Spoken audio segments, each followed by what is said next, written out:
KX, we are back for the next chapter, Pleading with Achilles. Do you think it's going to work? If you remember, there was a prophecy that the only way the Greeks could win is if, among other things, there's always a prophecy with telling them so many different things, but one of them concerning Achilles is that if Achilles fights with the Greeks, that's the only way they can win. They have to have him fight. So right now, if Achilles is not happy, and he is refusing to fight, and he and his soldiers, the Myrmidons, who actually, there's a story about the Myrmidons. According to the legend, they were created from ants. Something happened to all the people in this particular town, I want to say, and Zeus decided to repopulate or fill the town up with people again, and he made them all from ants. And that's where all Myrmidons are supposed to have come from. Agamemnon saw a trap closing around his army. He was ready to abandon the whole war. So here you go. They're ready to give up, my friends. Zeus is against us, he said to the other kings. That means the Trojans are going to win. Let's sail home now, or they'll burn our ships and we'll be left at their mercy. Diomedes was outraged. Where's your courage? We're not all cowards. You can sail home if you like. The rest of us will stay here and capture Troy. There were cheers from all the others, and Nestor nodded wisely. This is a crucial night, he said, and you must take the lead, Lord Agamemnon. Let's sit down and discuss what to do. Agamemnon took Nestor's advice. He posted sentries around the camp and then called the Greek kings together for a council of war. Nestor spoke first, and he was very blunt. We all know why the Trojans are overrunning us, he said to Agamemnon. It's your fault. Ouch.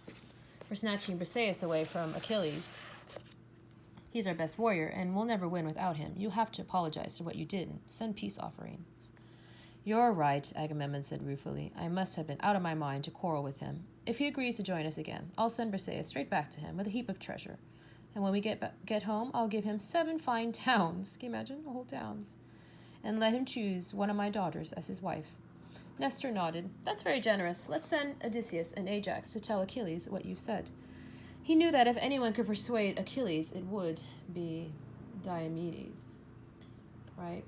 Because Odysseus, not just clever, he is a silver-tongued fox. Ajax and Odysseus set out immediately, walking down the line of ships to the far end where Achilles and the Myrmidons had built their huts. As they approached Achilles' hut, they heard the sound of a lute and a man's voice singing about ancient heroes. The singer was Achilles. He and his friend Patroclus, that's his best friend actually, his BFF, were sitting on chairs in front of the hut, and when they saw Odysseus and Ajax, they jumped up to greet them. Welcome, said Achilles. I may be angry, but it's still good to see you two. I wondered when someone would come. He ushered them into the hut and offered them food and wine. Odysseus came straight to the point. We're faced with disaster. Unless you help us, the Trojans will break through our wall and burn our ships. Agamemnon is ready to make peace with you. If you agree to fight again, he'll send Briseis back. He'll give you a pile of treasure, too, and 7 fine towns.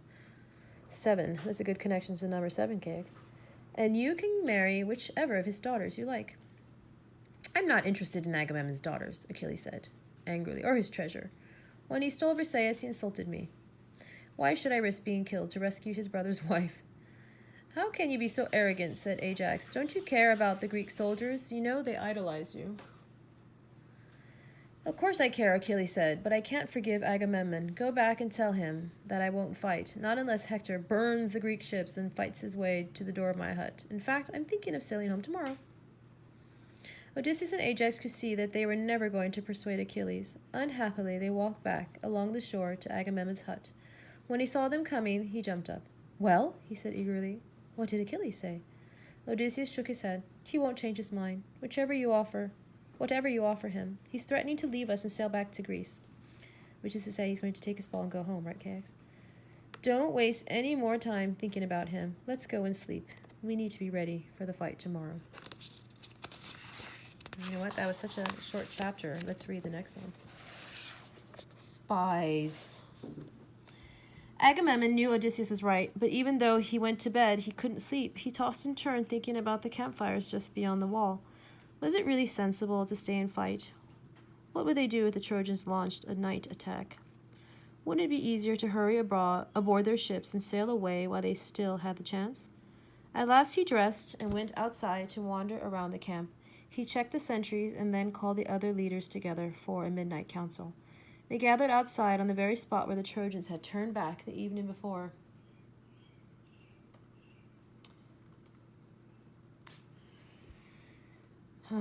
Nestor looked out at the campfires burning on the plain. A brave man could sneak across there, he said slowly. He might even be able to listen to what the Trojans are saying. There was a long silence. Then Diomedes said, I'll go. Will anyone come with me? At once several others stepped forward. Choose someone, said Agamemnon. I'll take Odysseus, Diomedes said quickly. I'll go through fire with him, and his brain moves faster, even faster than his sword. Don't waste time flattering me, muttered Odysseus. Let's go before it gets too light.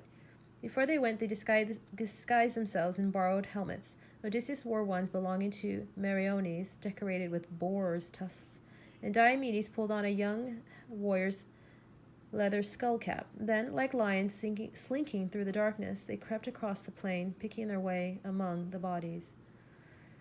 They weren't the only spies sent out that night. Hector had had the same idea as Nestor. He offered a rich reward to any Trojan who would sneak over the wall and spy on the Greek ships. At first, no one dared to volunteer. Finally, one of the Trojan heralds stepped forward, a man named Dolon. I'll go, he said, but I want a reward when we've conquered the Greeks. Promise that you'll give me Achilles' chariot and his immortal horses. Well, we haven't talked about Achilles' horses yet. No other Trojan shall ride behind those horses, said Hector. If only he had been able to look into the future. If only he had guessed which Trojan would really travel behind Achilles' horses. But he didn't know what he was saying. That's a little foreshadowing, my friends. Dolon disguised himself in a wolfskin cloak and a cap of fur. Slipping away from the Trojan camp, he ran across the battlefield toward the Greek wall. But he moved clumsily, and Odysseus saw him coming. Look, there is a Trojan spy, Odysseus whispered to Diomedes. As soon as he's gone past, let's grab him from behind. Diomedes nodded. They turned off the path and crouched down among the sand. Dolon ran by without seeing them. Some spy, right, Cax? And they jumped up and started chasing him. When Dolon heard them, he tried to circle back to the Trojan camp, but Diomedes and Odysseus split up, one going left and one right, heading off like sheepdogs. As they approached the Greek sentries, Diomedes picked up speed. Stop, he yelled at Dolon, or you're a dead man. As he shouted, he threw his spear, aiming deliberately high. The spear whistled over Dolon's shoulder, and he skidded to a stop. When Odysseus and Diomedes seized him, he burst into tears. Don't kill me, he babbled. Please don't kill me. My father will give you a good ransom, which is to say, my father will pay money if you set me free. If you send me back alive, I'm not really a spy. It's all Hector's fault. He bribed me. He said he would give me Achilles' chariot and his horses. Is that true, KX? Odysseus smiled grimly as he thought of such a coward driving Achilles' immortal horses. We're not interested in you, he snapped. We want to know about the Trojan troops. By the way, according to legend, Achilles' horses, which were a gift from his mother, the sea goddess, were the father of the horses was not a horse, but the wind, one of the winds. Remember, I think I told you there was, I think we interviewed the number 4, we talked about the 4 winds. Immediately, one of them is the father of the horses. Immediately, Dolon blurted out everything he knew. He told them exactly where all the different units were camped. The Thracians are near us, he said, and Rhesus, their king, has some wonderful horses. They're fast and white and beautiful. Why don't you steal them? Here they are. If you let me go, if we let you go, you'll spy on us again, Diomedes said shortly. Do you think that's true, KX? Do you think you can trust someone who would lie to his own people to help the enemy? What would you think about that?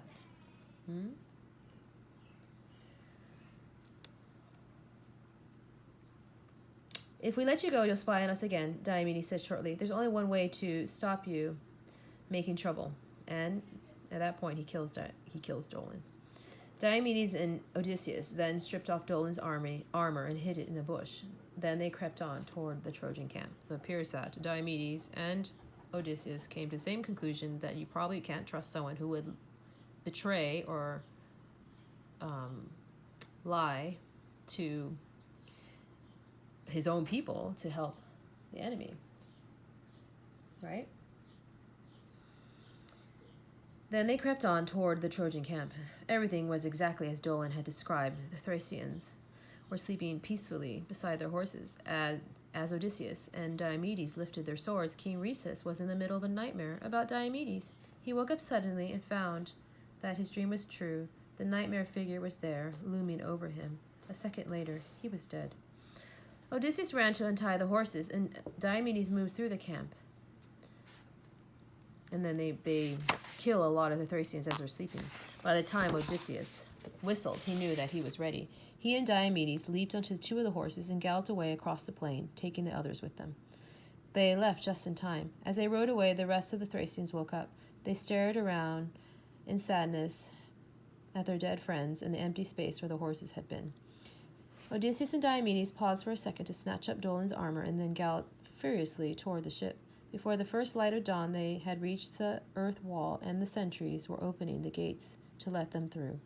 When the Greeks saw the splendid horses Odysseus and Ajax had brought back, or stolen, why Ajax? That should be Diomedes.